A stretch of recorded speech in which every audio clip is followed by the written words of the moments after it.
because do find these days I chat with people and we chat for an hour and I'm like, why didn't we do that on a podcast? That would have been brilliant. Yeah, exactly. Ladies and gentlemen, welcome along to the first Off the Cuff episode of EOTT 2020 with me, Jimmy James. And I'm delighted to have back with us on the podcast, Chris Thrall. Chris, how are you, brother? I'm fine, brother. Really good to see you again, Jimmy.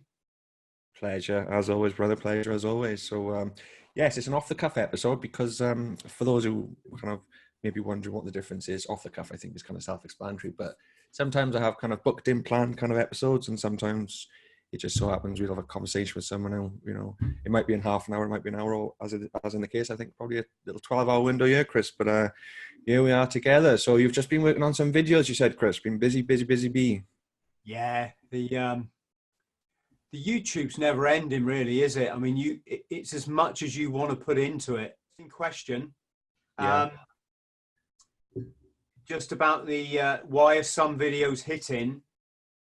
Yes, yeah. Some videos missing, right? It's really clever. It's definitely. I watch a guy called Nick Nimmin. Have you heard him? I like Nick Nimmin. Yeah, only stumbled across him like last week, to be fair. Yeah. It's worth watching his stuff on Good. SEO, like how to do your keywords and your titles, and how to speak your keywords when you make the video, because that all gels together to give it a better chance, right? Why the Marine? It bugs me that talking about, for example, driving to India and back gets shit views, whereas talking about being in the Marines gets so many hits. Some of it is to do with the SEO. So many people are typing in Royal Marines. You've got all the veterans, then you've got all the young kids that think it's all hero shit. And yeah, so I'd say that's why they get good rankings. They get up in the browse. I've got a good point on this one, Chris, and I've actually written it down, which is it's funny that you brought it up because it's literally the top of my list. The word recruitment is what I wanted to ask you about and your views on it. But you raised this point, and I think it all fits in with the Call of Duty computer game narrative, and it's probably being pushed as well because that's the kind of stuff they want to be funneling people in, don't they? They want to be funneling youngsters into these dying entities, I guess. Really, maybe they are, maybe they aren't, but that's how I see it. Yeah, it's definitely. What are your views on recruitment, Chris? Well, war's changing, isn't it? You know that it's all going electronic, because if you can get it all on computer screens in some little caravan on a military base in Texas with little nerds, thinking they're playing Xbox when they're actually killing men, women and children by drone strikes, that doesn't have to be on the news, does it?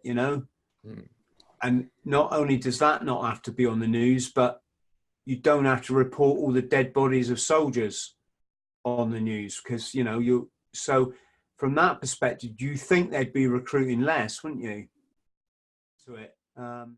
In fact, I'd be quite happy at the moment to put my writing career to one side and just capitalize on this kind of huge growth that it's not phenomenal growth, but to me, everything's relative, my brother. I went from, I think, 300 subscribers to 5,000 to coming up for 5,000 in 3 months, which is nice. Yeah, well, it's what I've worked for 10 years for, Jim, Oh, how has that happened then, Chris, in the last 3 months? What has been the catalyzing kind of video or event, or is it a certain series of videos or an interview? Or for anybody watching, I'd say one thing I always say when I'm life coaching is take action. 2 things happen if you take action. 1, you cut your stress out, right? Because you're doing something about your situation. But 2, nothing good's ever going to happen to you unless you put out into the universe, right? You put out into the universe, you're going to get back, equally, if not more, right? It's a weird kind of algorithm that's going on in this world, but it just seems to be how it is, right? So I sat down one day and thought, right, let's start just doing some sort of podcast to my webcam, chucking a few of my photos in from all my travels over, you know, what's been, God, 36, 35 years now, you know, and putting it on YouTube, and they kind of trickled over. You got a few views, nothing sensational, but that you don't expect that in the early days of YouTube, do you? You know, I really expected it was like a 3-year plan to even get kind of funded, you know, start making money off it. And then, but then Sean Atwood, bless him, had me on his podcast the first time. And by definition of being on someone's podcast, you're deemed, you're someone who's got something interesting to say, right? Or certainly someone who's lived some form of life. And yeah, that whacked my subscribers on YouTube up to sort of over 1,000. Then people took an interest in the videos. Then when I started, for some reason, talking honestly about the military, you know, not bragging, not trying to sell the military for anything that it's not, and also adding in my experiences, which were, you know, there's awful lot of boredom in the military, but there's sort of 15% of your time in the military is extremely exciting, you know. I bet. And off the back of that, those military videos really took off.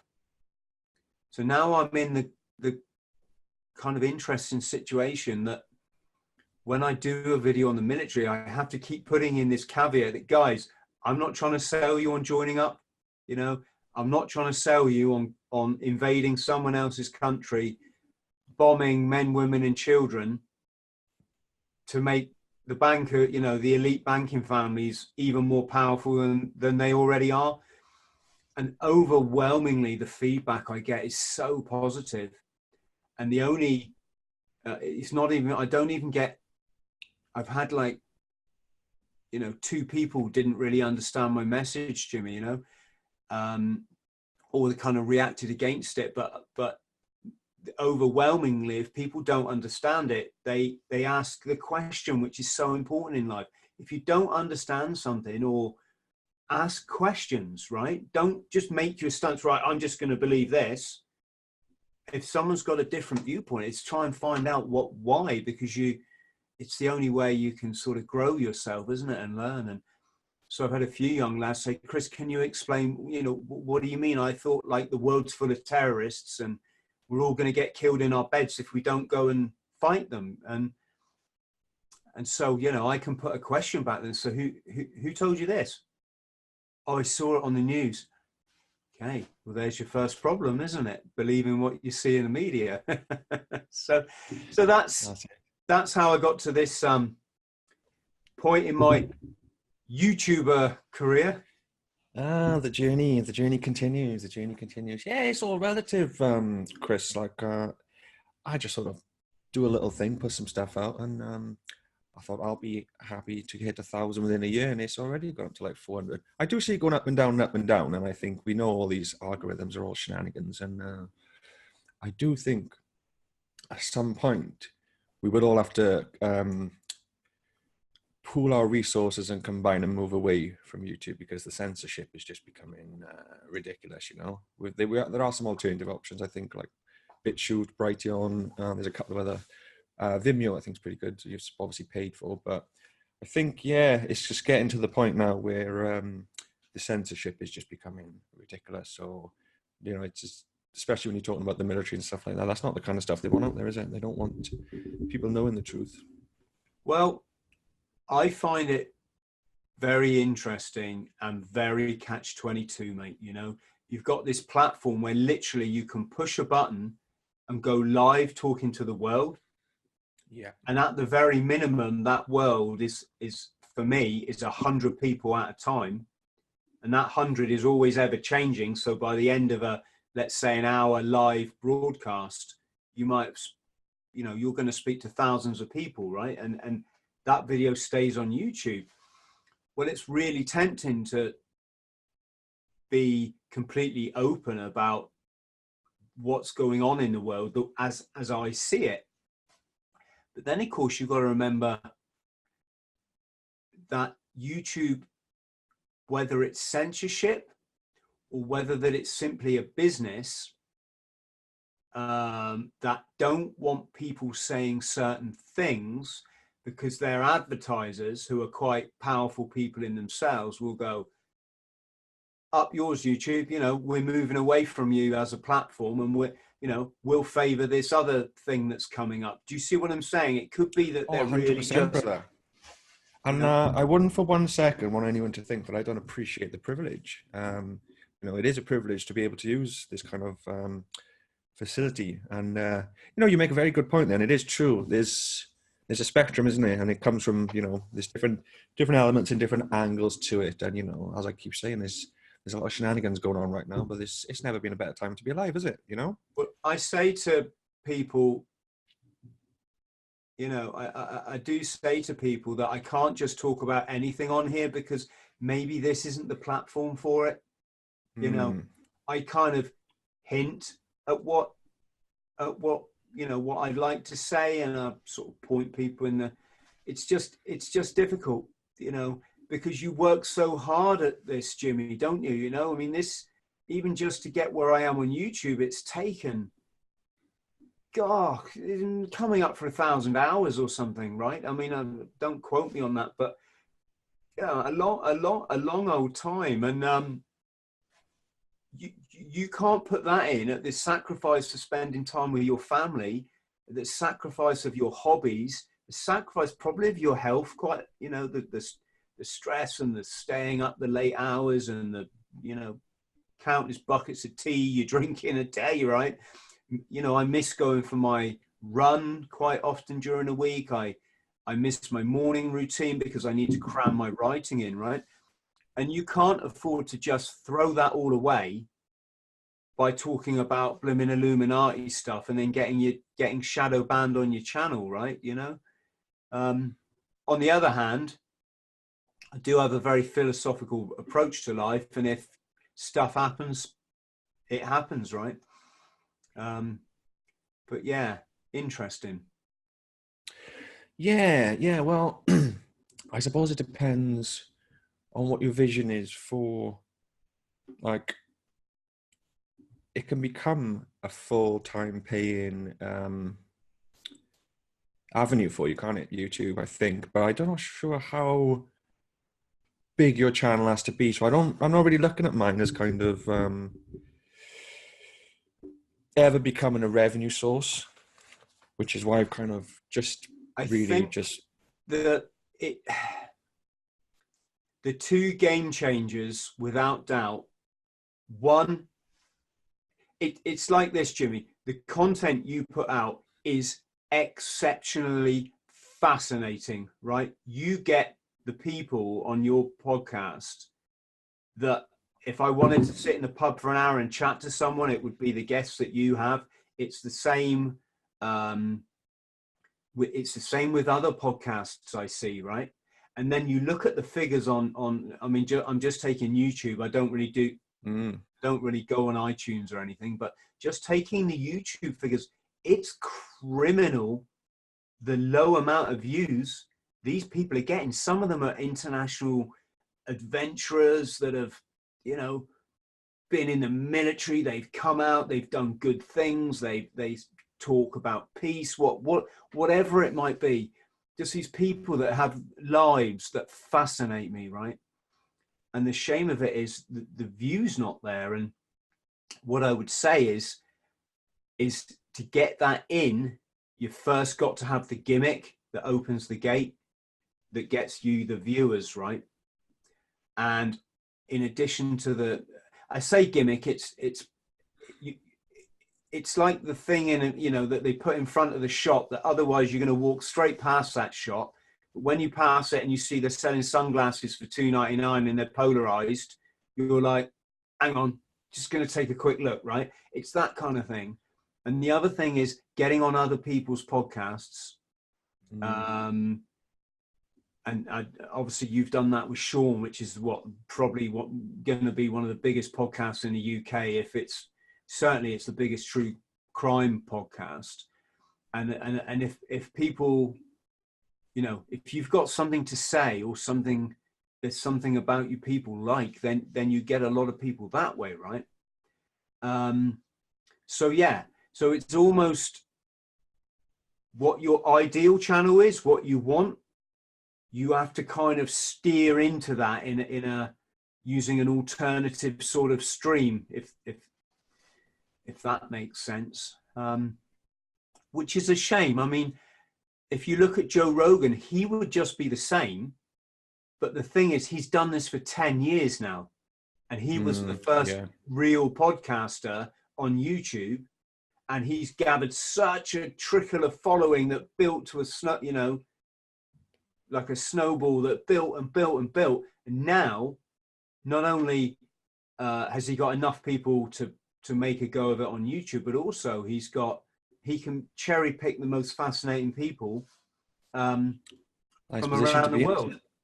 Nice position to be in, yeah. He's worked hard for it, and also it is also a sideline of his as well. It's not his primary. I think he would, and maybe not. I can't speak for Joe, but I know he does still spend a lot of his time doing the comedy as well. You know, so it's not like it's his. I'm Joe with it, but he also has his team behind him as well. He just comes in, podcasts, and he's away, and he's got young Jamie then who does the rest. So yeah. These are the things we're striving for, I guess.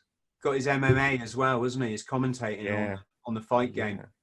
Yeah, of course. Yeah. Do you don't go on. I'm just going to say, Jimmy, don't lose hope, because I make money from it now. I mean, obviously, compared to the hours I put in the equipment I've bought, the money isn't really. You know, what I'm trying to say is I'm not in profit, obviously, but already it's a significant. It's certainly, you know, it's nothing to sniff at. And if you think, my God, I'm making this much with almost 5,000 subscribers, if I can make, you know, if I can get 25,000 and make 5 times what I'm making now, approximately, that's you know, that means you can go away on a snowball holiday for a week and not worry about that you're not going to get paid that week. It's just going to keep coming. And of course, when you go on your snowball holiday, what do? You get your phone out and you do a live stream as you're going down the mountain, right? Bit of travel vlogging for sure. Yeah. So yeah, don't lose heart. And again, you know, it's not so much a case of losing heart, brother. It's just a case of, I think, not to get a bit too deep, but I think I kind of want to use it more as this catalyst for this change that I feel is coming, where the whole paradigm is going to change. It's not going to be about earning money from doing podcasts. I know you're super busy, so you probably maybe not be fully up to date, but I'm sure, have you heard of QAnon and all the stuff that's going on there? Is that like a 4chan thing? Excuse my ignorance, but no, not at all, brother. No, not at all. It's not a case of ignorance. You know, is it? I don't know a great deal about it. No, it's essentially what so they're saying. It's Trump and the Patriots putting out intelligence information. Essentially, this whole kind of white hat narrative, where you know there are nefarious forces and there are no patriots who are, you know, there's all this narrative that that Trump draining the swamp and all that jazz, and going to get him back in now in 2020, and there's going to be a big kind of bit of a paradigm shift. This is the narrative they're trying to sell us. But, you know, if you listen to Eddie Bravo, who I massively respect, I mean, he's proper on the ball. He's saying like the stuff they were putting out 2 years ago, intelligence-wise and all the rest of it through this QAnon, is all coming to fruition now. So, but you're not too au fait with that. Can you explain, give me an example? I mean, what intelligence are they putting out? What did they put out and what's come true? Just so I know what you're talking about. I couldn't give you an example off the top of my head, brother. But you know, I think it's to do with you know, they were talking about Epstein getting done, even though that hasn't kind of come to any further fruition. But Sean Atwood's on that one every day, and fair play to Sean. Did you see that he got a little shout out off Eddie Bravo on the Joe Rogan show? Did he really? Yeah, man. Awesome. Yeah, it was awesome. Yeah, it was really good. Well it was like, yo. Yeah, Eddie Bravo. If there's if there's anybody you want to give you a shout out, it's Eddie Bravo. You know. So yeah, it was cool. Yeah, he's funny, Eddie. I wish I could speak to him about the flat Earth. Yeah, I have reached out to him, but he's a busy guy, you know. Yeah, I tweeted him a couple of times, and it's like, dude, if you're that convinced the Earth's flat, get on a plane, do what I did, get on an aeroplane, fly to the southern tip of Argentina, then get on an expedition ship and freaking go to Antarctica. You know, it's going to cost you less than the whole thing, say $5,000 US. And let's be honest, these guys can afford that, right? And then you will see that the stuff you're saying is not true. And the stuff that you're spreading to young people and it's not that I don't care anything about the flat Earth. If people want to think the Earth's flat, you know, it's fine. But what I care about is flat Earth theory is a shadow government thing, right? It's like the dark elements of these intelligence ages. They get together and they think, right, how can we mislead the public now? Right, let's come up with the most bizarre, ridiculous theory and get people to believe it. What's ridiculous? The Earth is flat. Right, John, good one. How can we get them to believe it? We'll put videos out on YouTube.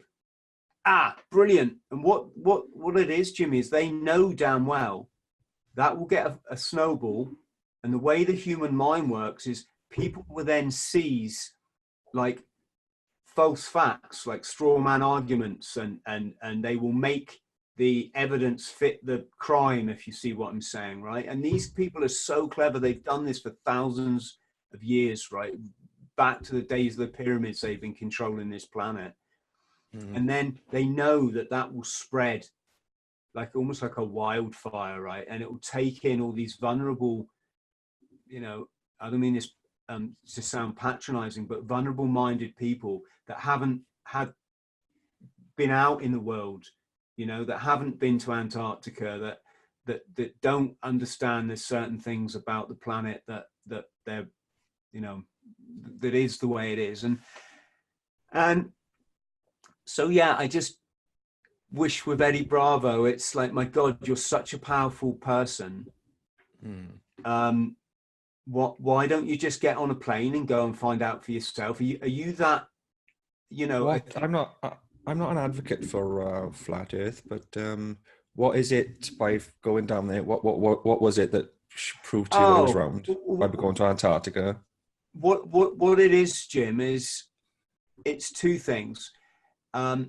First, the narrative that's pushed out there, especially through YouTube videos, is that Antarctica is just a ring of ice that encircles the flat plane. Okay, basically, I'm familiar with the ice wall narrative. Yeah, the ice wall to keep the water in, right?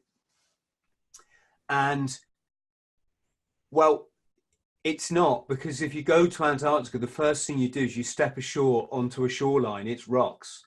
I've got photos I've done a video on my YouTube about it, right?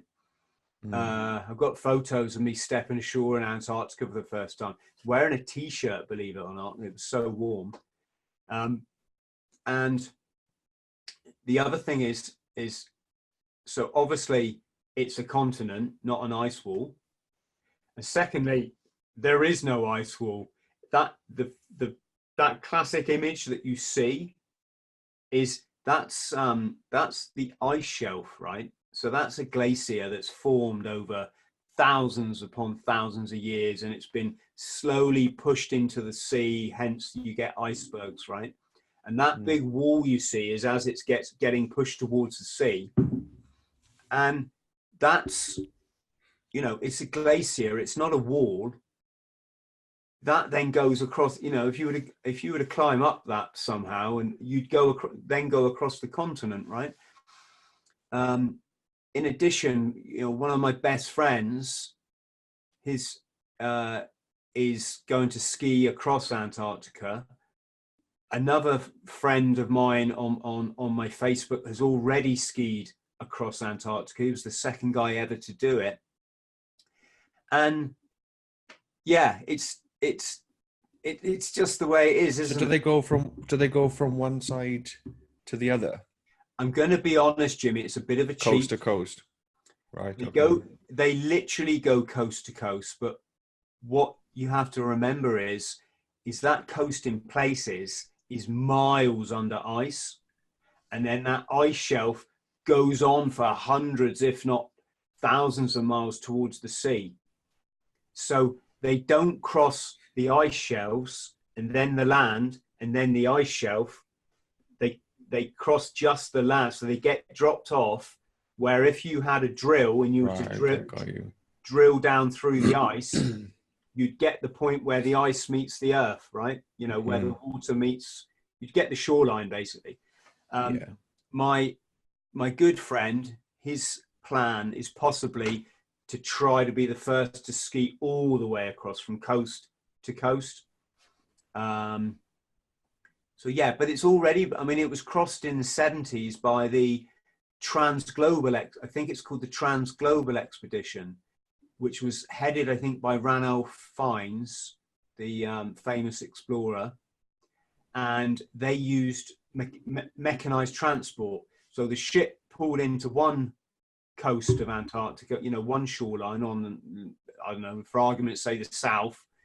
Well, it's all the south down there, isn't it? But say the east, then the expedition got off. They got in these mechanized tractors and they crossed the continent, and the ship then picked them up at the other side, right? So this is nothing new. It's just they don't talk about this in these YouTube videos for obvious reasons. And so, yeah. The other point to raise there is that people would say that in response to that, oh, well, this is only a recent psyop, but what about all the ancient texts and this, that, and the other? Well, when we talk about the knowledge of knowing that these bloodlines go back thousands of years to Babylon and all the rest of it, you know, if that's the narrative and that is true, then they could have put these things in place long time ago, ready for when they knew technology would become a thing, would supersaturate, humanity would come to a critical mass. You know, you've got to be open to all these things. I've not seen any damning evidence either way. So I'm not, you know, it's not an issue really. Do you know what I mean? Yeah, it always comes up in group. As you say, it is important, you know, that people just stay open-minded, but also be critical. Yeah, I think I'm just still made up for Sean getting a shout out by. Oh, it was awesome. I emailed him straight away and said, "Yo, dude, I hope you've seen this," because it would only been on like 4 hours prior. I assume somebody probably already told him, but yeah. That's wow. Yeah, that's what it's all about, really, isn't it? So you put the content out, and then also you kind of lucky breaks. You know, a certain person mentions it, or it goes on a certain blog, or whatever that kind of little thing is, and then it just grows bit by bit. That's the way I see it. Yeah. I'd love to know the truth. You know, I would just, you know, if I could just get a snapshot of what is actually going on in the world. As opposed to what I've kind of like tried to work out is going on. I mean, there's certain things you just cannot get away from. Yeah. The amount of occultic symbolism that comes out of Hollywood, for example, is just, it's there. You can't argue with it. If you did, you'd be an idiot, right? All these kind of, you know, Super Bowl performances that are just basically some sort of satanic ritual dressed up as pop music. You know, these stars that accidentally get their breast out, which I've heard two things there. One, that's a certain goddess, an occult goddess that has one breast out, or it's the Freemasonry thing when they bare their left breast, and it's the sign of, you know, stab me through the heart if I tell all the secrets, sort of thing. Don't quote me. I've not been a Freemason, the brotherhood. But there's all that sort of stuff that's just so, you know, it's obvious. On that note, thank you, brother. I appreciate that. Yeah. So, have you ever heard of a guy called Wes Penry, researcher? No. He's an amazing fella. He's best part of 2 decades, you know, investigative journalist, and then he's basically put together the Wes Penry papers, which is basically just an accumulation of his 20 years worth of research and an accumulation of all his kind of threads of knowledge put into 5 sets of papers, the 5 levels of learning, and some other really, really awesome articles, which are very informative. But he's put them out as free PDFs. And don't know, like, if anyone's read a David Icke book, you know, they're quite revealing, they're quite enlightening for you because for a lot of people, 9/11 was the kind of first catalyst that kind of woke them up to, oh, hang on a minute, there's something going on here. And then what it seems like now is you've got a kind of a second episode of that occurring with the whole Epstein stuff. A lot more people now are kind of waking up to go, hang on a minute. So I'm going to be doing audio books of the Wes Penry papers. He's given me his blessing. He's happy for me to do that, and because he's not had a chance to do it yet. Because I think with regards to the writing, there'll always be a demand for books, but it is a dying entity again. I think kind of hardback books, and people don't want to read, do they? They want to listen. You know, people haven't got time to sit down and read a book. I'm not speaking for everybody, but I'm saying this seems to be the trend that's coming in now. It's the same with these short kind of bite-sized content, although there is demand for the longer form. A lot more people are looking for shorter, more punchier, catchy content. And also they want to listen to everything. They want to listen to audiobooks while they're in the gym, or whether they're exercising or in the car or doing their job and all these kind of things. What do you think? I think if I can just chip in there. Please do. I think all of these podcasts, these iTunes, this YouTube, this Netflix, I think it's kind of like rewiring your brain to take in information in a different way, so that when you go to a book, for example, you're like hitting a kind of dead spot, because it's not firing the neurons in your brain as you've been used to with this instant, you know, gratification.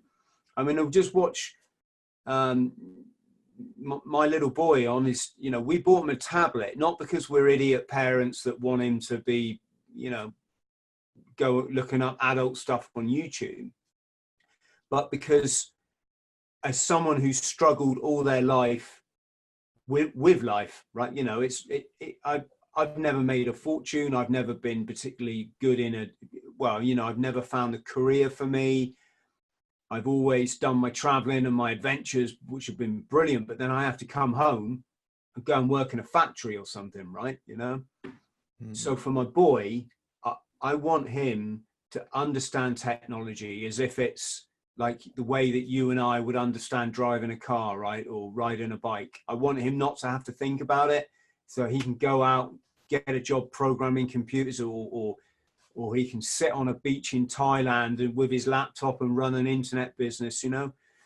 So he had we got him a tablet when he was quite young, and we're well aware of the programming and it's a catch-22, isn't it? If we could go and live on an island, you know, a desert island, and live off a generator and solar panels, we'd love to do it, but it's not really the reality, is it? And I just watch him, and my God, this hand movement has got to sum up this generation, you know, this era that we're in. It's next, no, next. You know, if it doesn't stimulate, if it's not colorful, gripping, fast-paced, and it really doesn't just change the world and change our brains, but it changes the way you have to interact with people. Because when you do a YouTube channel, which is the new form of communication and the new form of media, if you're not putting all these little hacks, I won't call them tricks, but, you know, psychological hooks, if you're not throwing them out, you don't succeed. So then you start having to become a person that you're not, right? And you start having to corrupt your morals. But and it's a hard one, Jimmy, because I like the fact that I'm self-employed. I don't ever want to work for anyone else ever again. I'm not going to do it, you know? I don't like working for cowards. And most people I find are either naturally, you know, most people that seem to get into managerial positions are either huge backstabbing cowards, or their hands are just so tied by the company they work for, right?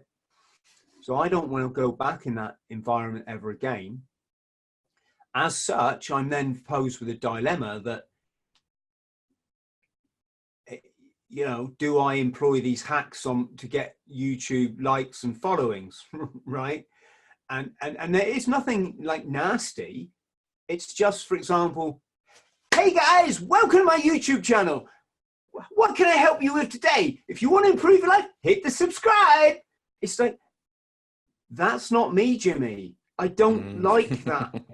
You know, it's like the worst, cheesiest form of media, right? And when I say media, I'm talking like the medium of production and broadcasting. It's just, it's everything you hate when you watch things like The Price is Right, right?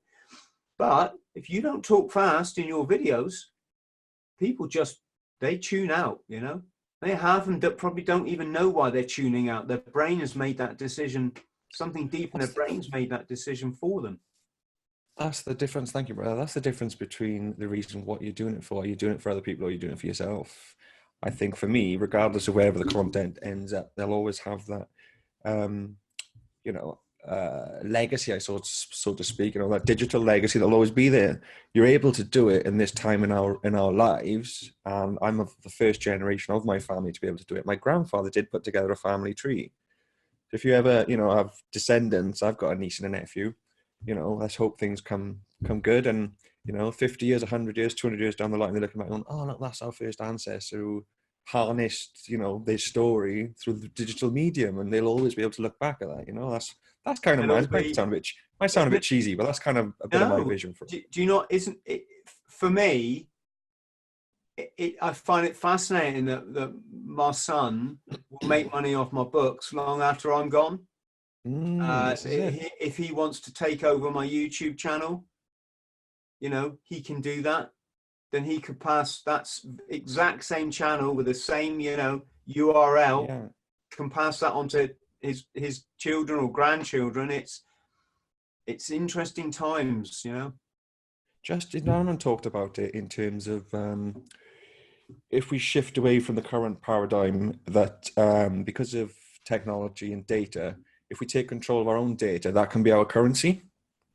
So as consumers now, we're all generating data, but the marketing companies and the digital corporations are the ones making the profit of it.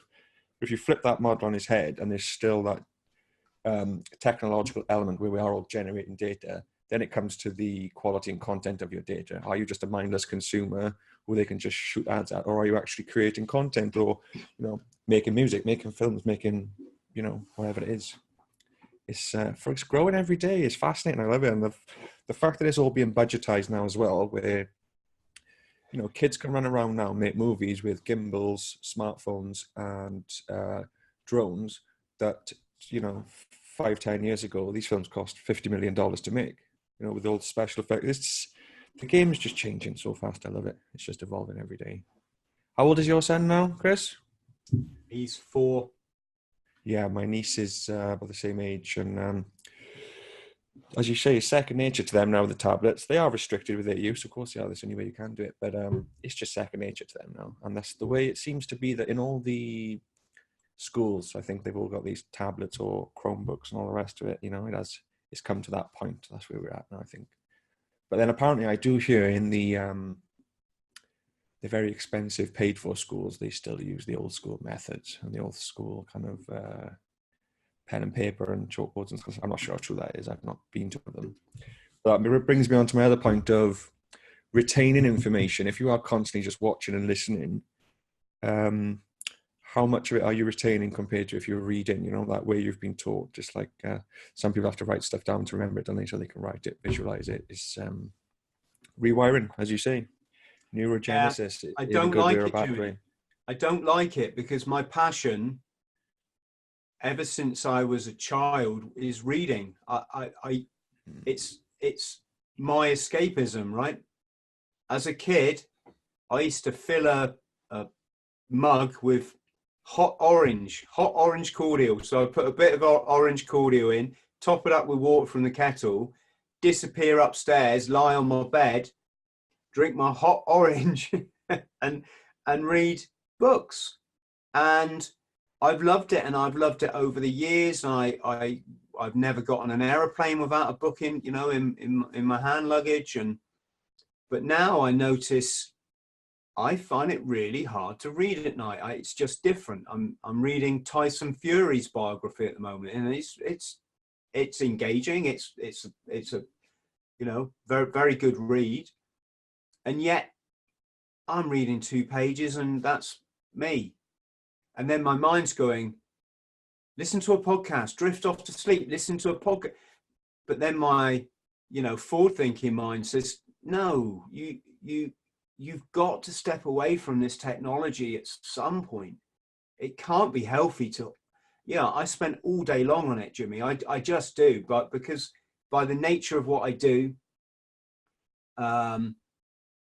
you know, I'm buying an alarm clock, you know, the old fashioned alarm clock, like or a plug-in digital kind of thing, because I don't want my phone in the bedroom.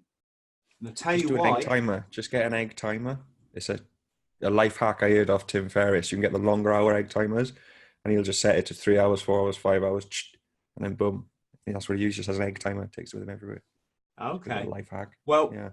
The thing I say to people when I'm doing my life coaching is, you are not going to get as good a night's sleep if you're on the pillow and your phone is just there, because you're making connections to that. You know, your brain is sparked every time you get an email in your inbox or a like on your Instagram, right? Your brain chemicals are firing, right? So how could you possibly get a decent night's sleep, right?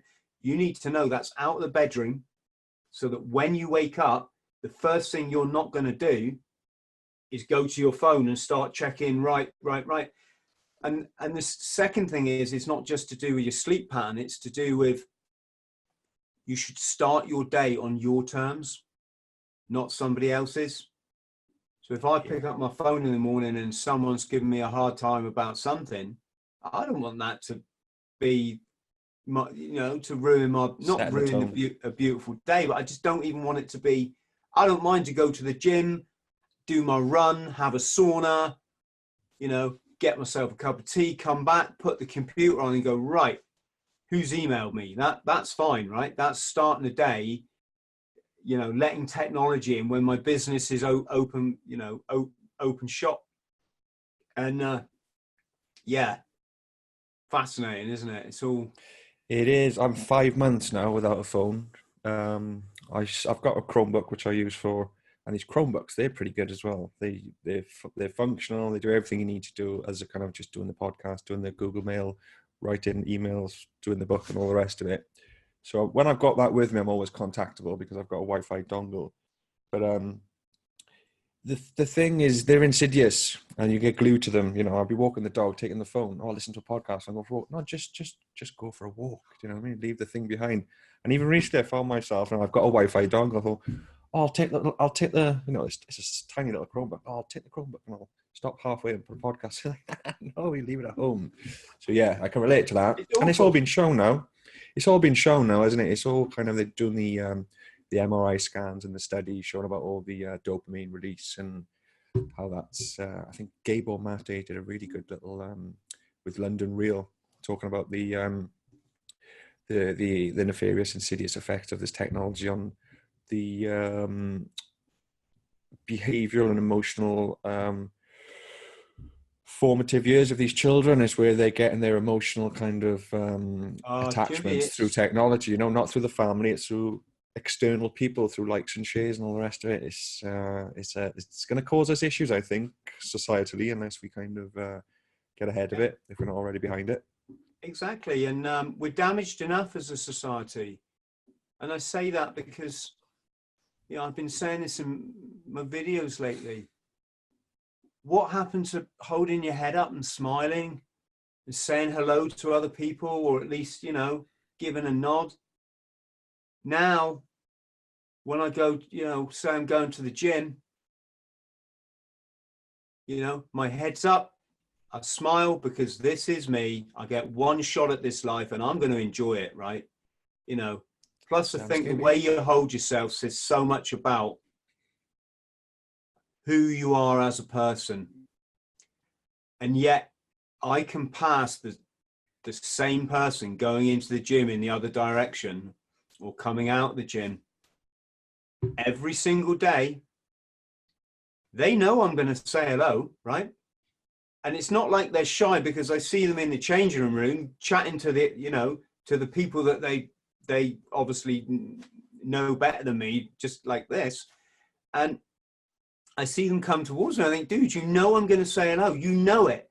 Why do you still put your head down and try and walk past me? And this seems to be, I'm going to say, almost everybody now.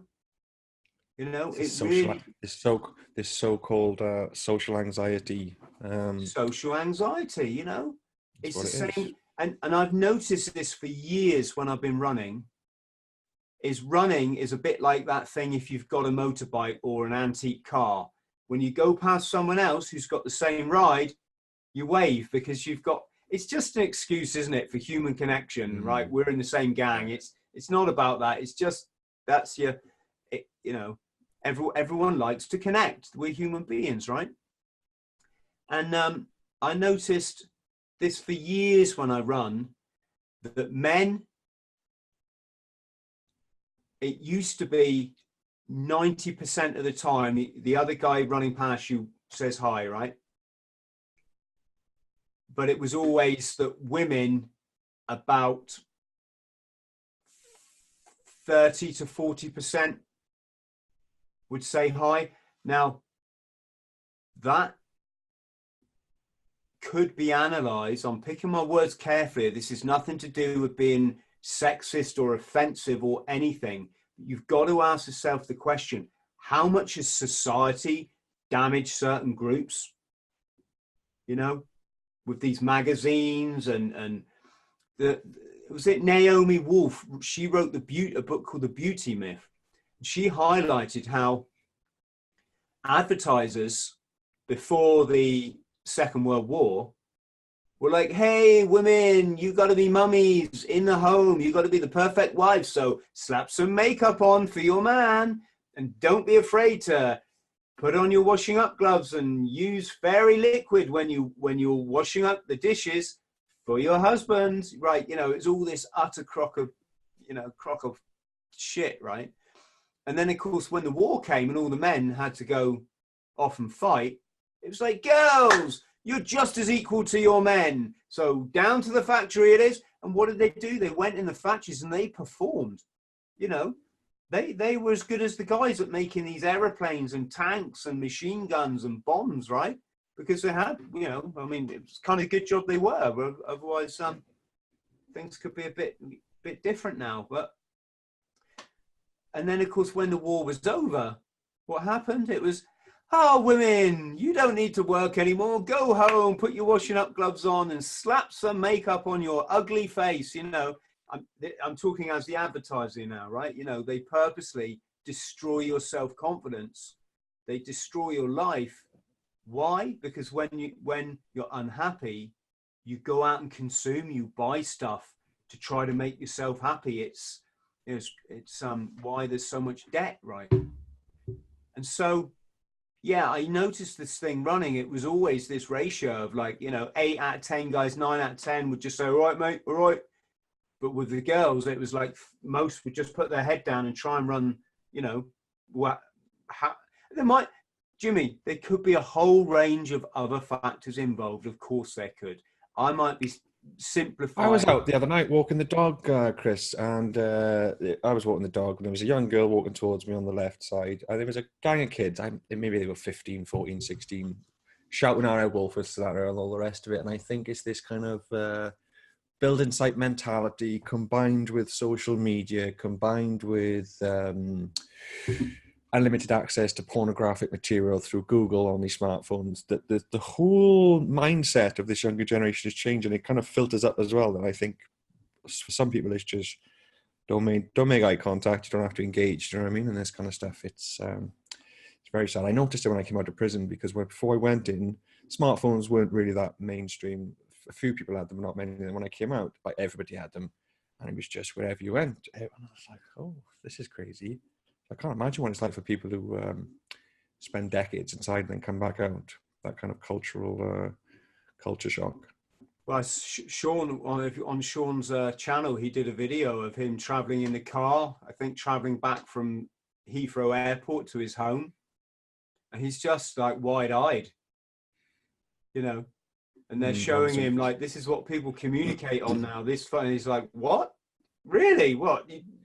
And yeah. That's right. Actually, it's the same time. I went in 2008, came out 2011, and I think he came out in 2012. So it was like exactly the same period. Yeah. Smartphones are just, that's the thing. Everything becomes budgetized, doesn't it? Like we were talking about earlier, and the access becomes far more, it levels the playing field with regards to access and stuff. Yeah. Yeah. Have you read Sean's books? Yes, I'm a loyal person, Jimmy. So if I'm going to go on someone's podcast, I'm going to do them the decency of reading their book firsthand, right? And so I actually got the audiobook. Oh my God, I've done it, haven't I? I was going to say, I quite like audiobooks now, which is just what we're talking about, isn't it? You know, yeah, exactly. But then again, I will say I love running, and there's two ways to look at running. It's either an experience in the nature where you switch off and just enjoy your surroundings, or you can kind of double your money and listen to a podcast. I don't see it as a negative thing, Chris. I must say, I really don't. I think it's just something we have to get used to. As long as it's not if it's degrading your mental cognition, your ability to think, your ability to do mental arithmetic, your ability to problem solve, be creative, apply yourself. If it's affecting that negatively and you just can't find any focus, then yeah, I think you've got issues. But if you can still find that you can do what you need to do, be successful, work towards your goals and your dreams, and yet no longer do you have to decide between, well, am I going to do some leisure reading, which I love to do, or am I going to go out for a 2 hours exercise or a bike ride or whatever? I think, you know, I don't know. It depends, I think, on what effect it has on you. But I think these things, they're kind of enabling us to do more. Whether that's a good thing or not, I'm not sure. But yeah. Yeah. I asked you about Sean's books because, yeah, things like that, hell of an experience. And then it was funny because he became so acclimatized to the desert kind of environment, extremely hot, of course, and humid when they were in these metal boxes, the cells, and coming back and having to dress like an Arctic traveler for about 6 weeks while his body reacclimatized. That was what I wanted to ask you about, actually. I've got a couple of notes here. There was two things I wanted to ask you. Was where's the friendliest place you've been in the world with regards to the people and the culture? Oh, wow. Can I make a guess? This is, again, a multifaceted thing, Jimmy, okay? Because typically you'd say, oh my God, I mean, the Islamic countries, almost without doubt, you know, they've got this desert dwelling culture where if a traveler's coming this way, you must look after them. Ingrained, that would be, wouldn't it? Generationally. You know, your culture says that one day you'll be traveling through their territory and they will look after you. Nice. Yeah, I mean, don't get me wrong. There's some issues with that culture that I saw when I drove to India and back. I have some funny experiences in Pakistan, mate, you know. Very funny experiences, and they directly relate to immigration policy in this country because we are very different on our journeys, you know. It might not even be journeys, it might be, you know, it's just our perspectives of how life is, right? We can maybe talk more about that either later or at another time, but the reason I say is it's not that simple is that English people are really nice, Jimmy, you know. Generally speaking, someone falls over in the street, everyone goes to help, don't they? Someone has an accident, people will give you their jacket, they'll hold your hand until the ambulance, you know, we are nice. We're very guarded in this country. You know, we meet a traveler, asks us for directions in the street, we're like, oh, right, what you need to do, you go down, take a right, past the old oak tree. You see the big farm? Yeah, don't go past that. You know, it's that kind of thing, right? Sorry, that's just an old joke. That's a good one. That was a good one. But that's it. And then we'll say, right, bye, and we'll appreciate that interaction. Whereas in an Islamic country or in Africa, talking, you know, Black Africa now, it's not quite the same in South Africa, for example, but in Mozambique, you know, you meet somebody, you ask them for directions, they're then like, so where are you from? You know, they're fascinated in you. Right, come to my house. They'll take you to their house. They'll kill their best chicken, which might not sound anything to me and you, Junior. We're talking this is the most expensive commodity in that house, is their livestock. They might have 3 chickens, which they get their eggs. You know, they're saving one to either sell or whatever it might be. No, you go there as a Westerner, that chicken's going to have its neck ring by the end of the night, because they want to welcome you. When it comes to sleeping, they start climbing on the floor, and you're like, what are you doing? Oh, you have our bed. You know, it really is like that.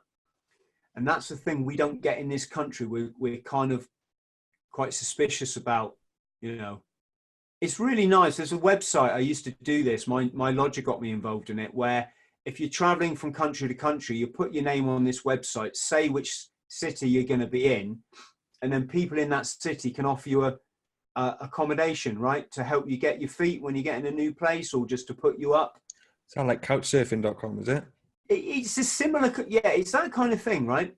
So I'd go down to the bus station in Plymouth, I'd pick up some, say, Swedish travellers.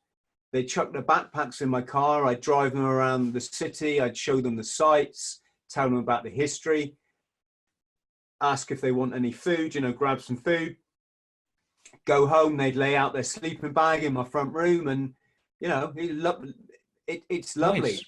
But that's because I understand 99.99999999999, and I could probably say that all day, of people are kind, nice people. Good, you know, people. It's just my experience.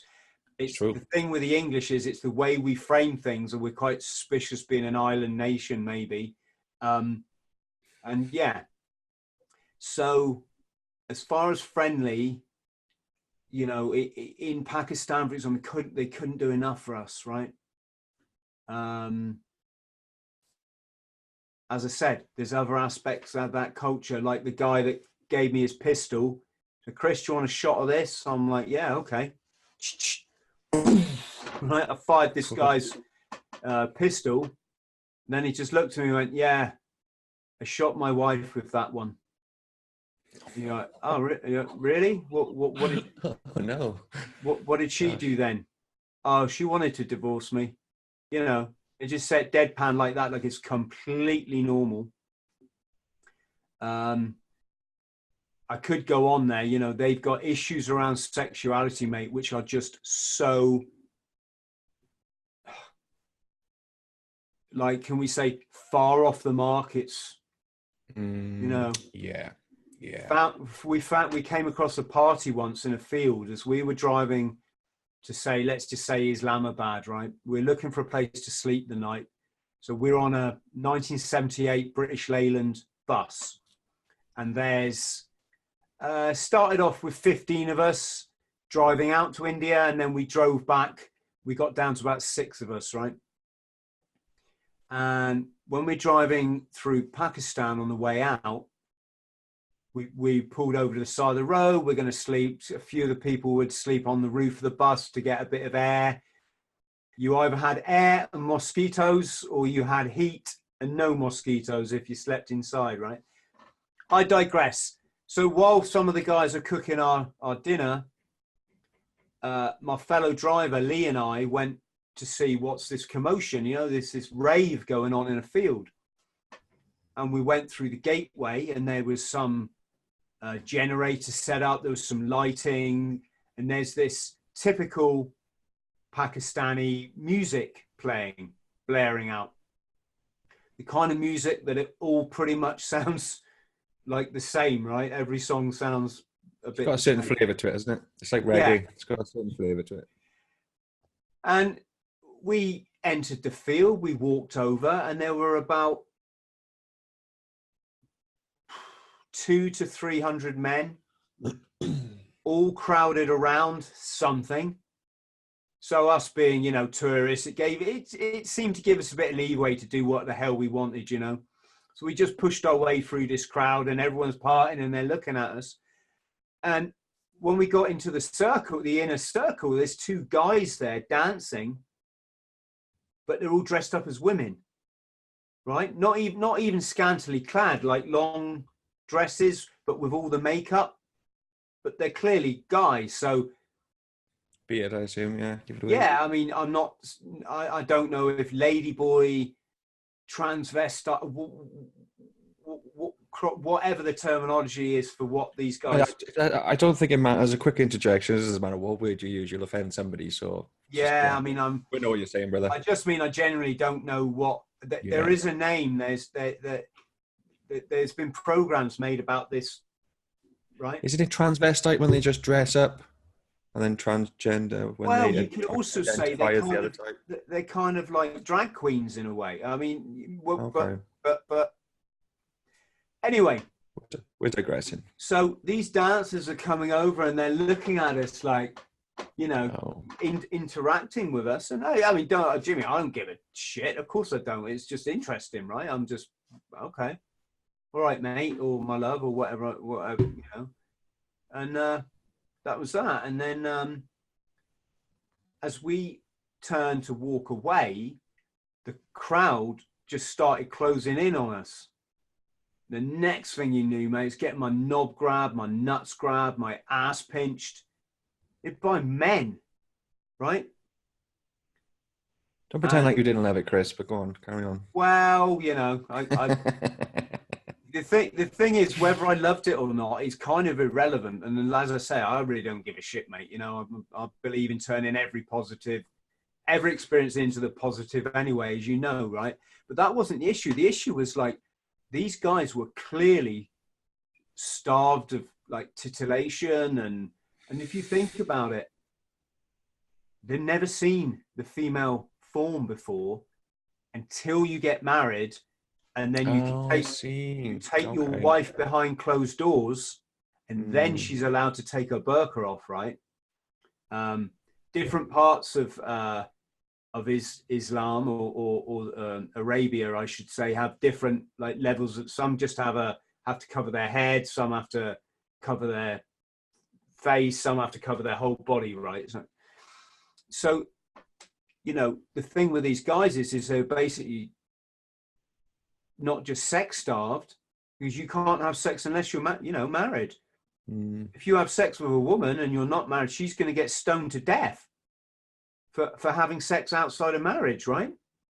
It's that's why I say, when you get like Sweden that has this open door policy to immigration, look at the freaking nightmare they've invited there, right? It's all going wrong now. It's all going wrong. They had almost, let's just say, a zero crime rate, because it was pretty insignificant, right? It would have been 0.4 or something, Jimmy, right? So I'm there, and I'm actually, this was in Norway. I was working in a supermarket just on the till. My girlfriend at the time, who was Swedish, she was working in another, same supermarket chain, another outlet, and she's on the till one night, and two Somalians came in with an automatic weapon, pointed at her, and went, "Give us." That's my family come back, so be prepared to hear some noise. So awesome. and they said, "Give us all your money." And of course, being a simple Scandinavian that didn't understand what crime is, she just looked at them and went, "Why?" Right? She could, her brain can compute. You're being robbed. You're being stolen from. And of course, then they smacked her with this rifle, and they emptied the till. And I'm not stereotyping here, Jimmy. I'm just saying this is just an example of where idealism just can go very, very wrong. And this open door policy we've got in the UK, I mean, it's not quite open door, but, you know, it's not just a case of we're all the same, because we're really not. Yes. And I hope I've given you some examples of there where, you know, I mean, I met an Iranian guy, okay? Probably not the best country to talk about at the moment, but he was living in Turkey. And cut a long story short, we'd gone back to his house one night because he'd invited us, right? And at one point, we met his dad. And we're all, you know, we've had some tea like you do, and maybe a bit of food or something. And then his dad's like, come, you know. So we're thinking, oh my God, right, he's going to get the drugs out. It's going to be some weed, or, you know, let's smoke some opium or something, right? No, it was nothing like that. He got this old suitcase or something out, dusted it off, opened it up, and inside were 2 pages, not from a porno mag, just from a magazine, from a Western magazine. Oh, that's a level of control, isn't it? The 2 pictures he had were just women wearing dresses, no nudity.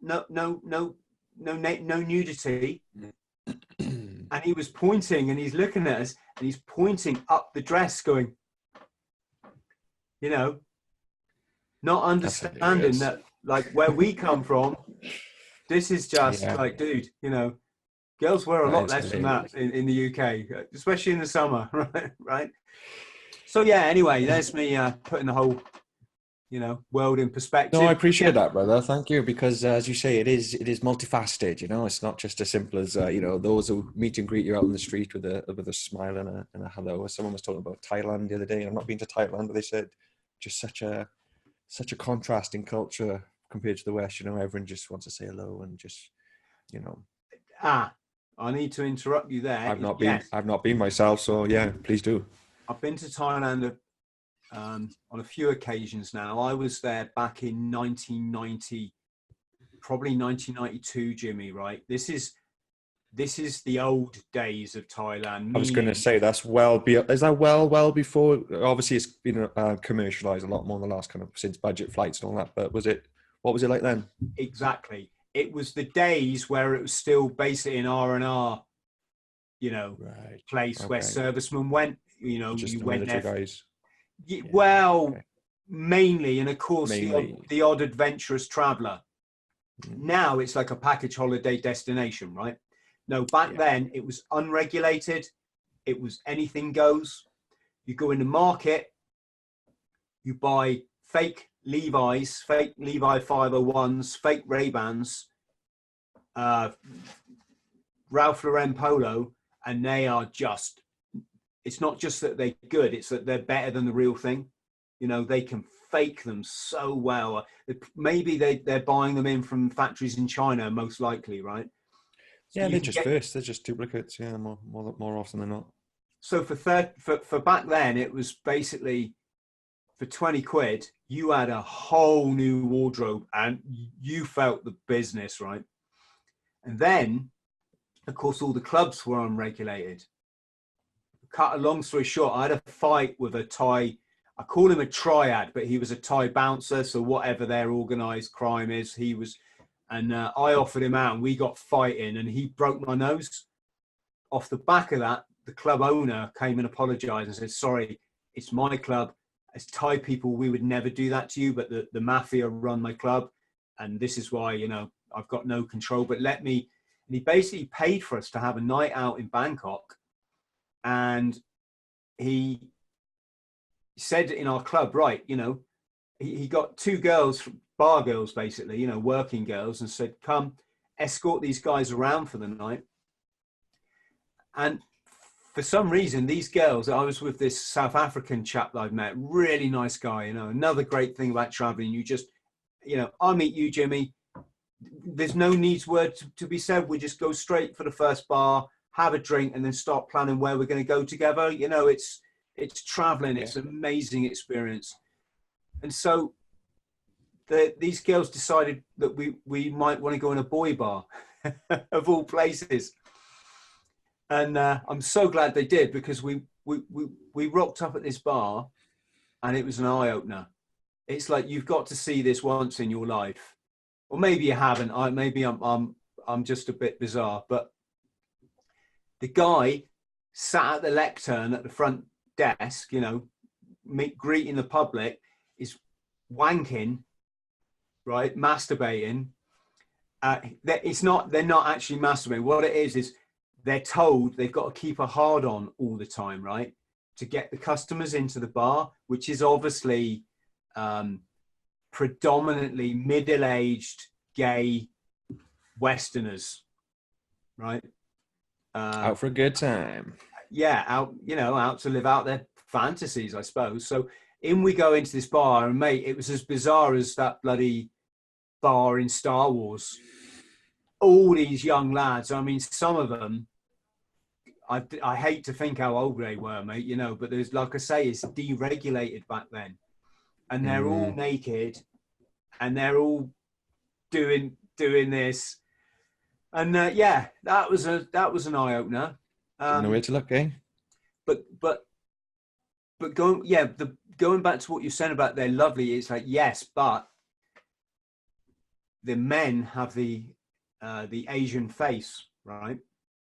So it's this extreme form of pride, and if you diss them, you are gonna suffer the wrath of, well, that hell is going to open up, and it's going to try and consume you. They will do anything they can to smash your face in, right? They'll even kill you, Jimmy. There's been many instances of tourists that have got in a ruck with, say, a taxi driver or a drunken policeman and gone, fuck you.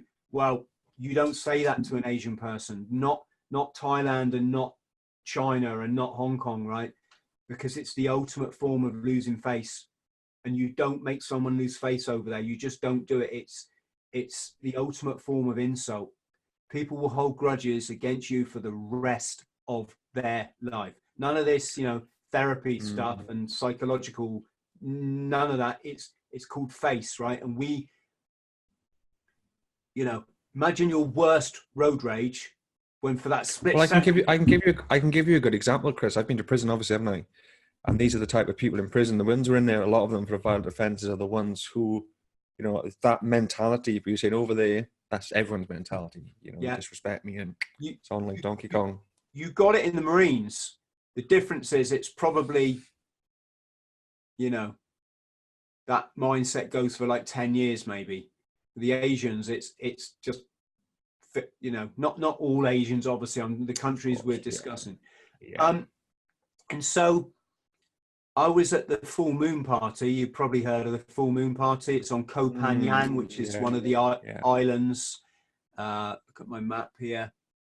It's one of the islands in the, well, it's the Pacific, isn't it? But it's the South China Sea, basically. Anyway. It's the one on the beach, isn't it, with Leonardo DiCaprio? Yeah, enough of the geography lesson, but it's where it features in that film. And it's an amazing party. Got to be really careful, though, not to get caught taking drugs, because it's full of undercover policemen, and they're going to try and bribe you to pay them off. And if you can't pay them, you're going to go to prison for a long time, right? And the Thai prisons aren't particularly nice. But David McMillan can tell us all about that, can he, on the old Show channel? Yeah, he seems a fascinating guy. I'd like to meet him. But anyway, I'm walking along the beach with my brother, and some Westerner who obviously doesn't understand Thai culture and Thai people thinks it's funny to jump the other side of one of the bars, right? One of the drinks bars that they set up on the beach. It was basically a square of boxes with these young Thai guys in. Well, who's going to be selling drinks at a full moon party? It's going to be the gangster type variety of young men, isn't it? You know, it's all going to be controlled. Well, anyway, this young English lad thought it'd be clever to jump into the middle of these boxes and start pretending like he's one of the barmen. It was a harmless prank, right? Of course, they didn't see it like that, Jimmy. They saw it as he was taking a piss out of them, and that they lost face. They turned around and proceeded to just kick the fuck out of him, right? So my first reaction was I just started going to help him out. I'm not going to like touch these guys, obviously. I'm not stupid. I'm just going to grab the guy by his hair and say, okay, it's okay. And just give them the excuse that they're probably looking for, just to give them face back, right? And just drag this guy out. My brother wouldn't let me. My brother lived in Thailand. He's like, no. This guy's made his bed. Just leave it, Chris, please leave it, right? So I had to take my brother's, I might not be having this conversation had I gone to help, but anyway. Wow, so yeah, interesting, Jimmy, interesting. It is. And that actually it'll lead me nicely on to what I wanted to kind of round off on, Chris, was what would be nice for us to get onto in our follow-ups 2020 episodes. We need to do one covering the old how is your body with regards to your physical fitness, because the stuff you did for charity in the last kind of, what was it, 18-month, 2-year period? Yeah, the extreme the extreme endurance events take a lot out of you, Jimmy. It's pushing your body really beyond what it can go unless you've done years of training and you're really good for this. I don't do that years of training. I just get the mindset and go, and so I can push my body to places where it's probably not supposed to go. And of course, off the back of that, you do damage. Like I've only just got the feeling back in my left foot after my quadruple Ironman, and that was in September.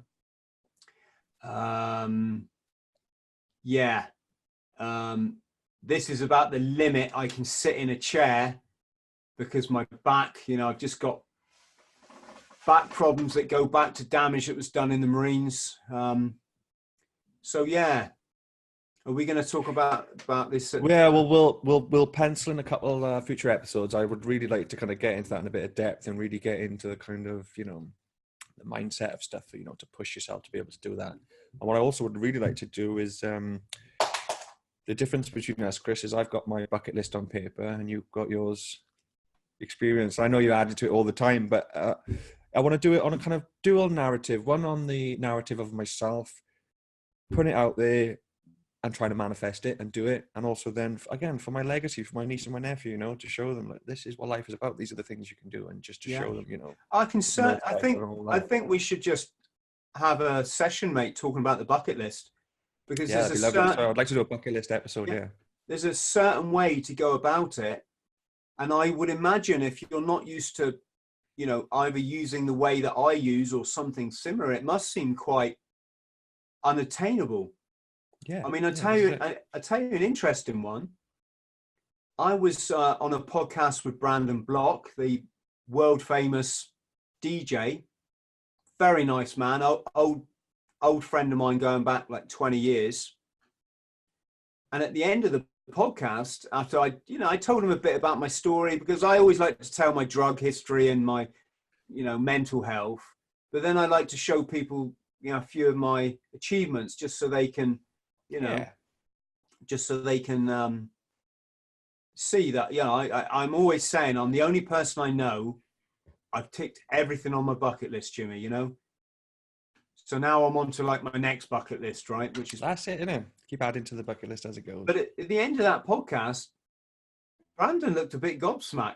I'm looking at him as like a world-class DJ, one of the most famous men in the 90s, been around the world doing his DJ, and he just looked at me and went, "Whoa, yeah, I wanna get out and smash some of my goals."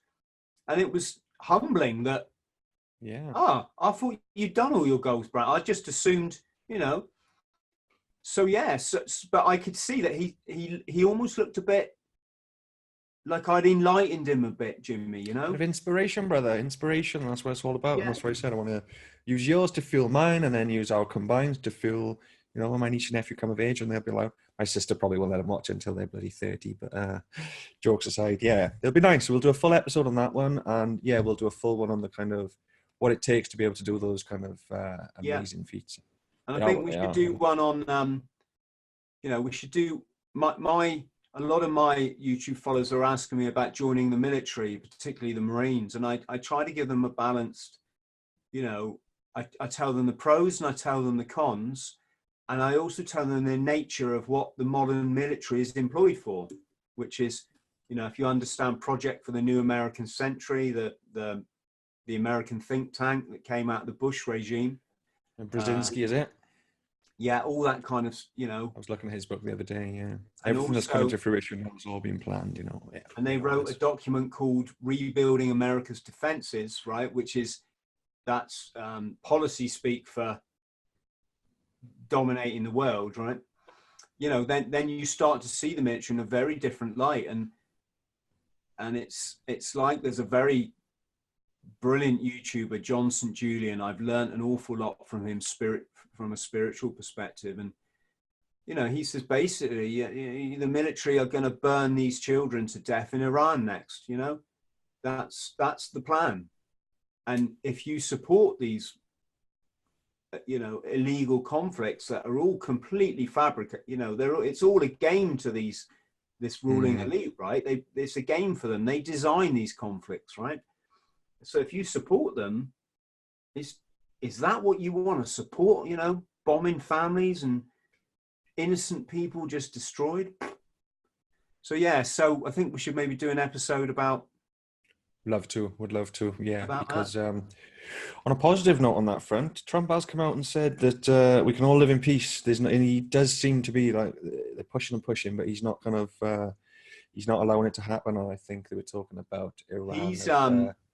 I think Trump, from what I understand, is completely controlled by the Rothschilds. I would say that could very well be the case. Yeah. He apparently went bankrupt in the 70s completely, and they bought him out. They were going to get him. He was going to change his name and reinvent himself, right? And they said, no, you keep that name. You remember what you said about they have this long-term plan, right? This is the whole time traveling book from 1895, is it? Baron von Trump, the time traveling president. Well, it's bonkers, isn't it? It's the fact that these things are planned way in advance. These people, you know, the long game, baby. Yeah. These people are picked. They're puppets. They're not leaders. And so when people say, "What do you think of Trump?" I say, "I don't think anything of Trump doing anything. He's a puppet. He's. If you look at the state of his health, look at his face. His eyes are so bloated. The amount of medication that must be pumping through his body to get him to be a puppet for the, you know, to get the puppet through another day." He did a speech, Jimmy. I don't know if you saw it. And these people are that arrogant. He stood up and he went, "Well, we've got into power." You know, it's just after he got inaugurated, right? "We're in power." And what was it I told them? Oh, yeah, it's drain the swamp. That was a good one. You know, he's basically admitting he's telling you bullshit to sway public opinion and get elected. And he's not going to represent any of your interests. And already, what's he done? They bombed, wasn't it? They bombed Syria. Now they're pushing for Iran. The amount of drone strikes that must have gone on behind the scenes that we don't know about in certain areas. And it's all just, it's all just playing a big game for these people. It is. 100%. It's all pantomime. They're all behind the scenes working together. We know all this. I was just going to say that it does seem for now, because they tried to kick it off last week, didn't they, with this whole kind of attack. And it seems that Iran have told their people that they've killed 30 Americans to kind of save face. Funny, we were talking about saving face earlier.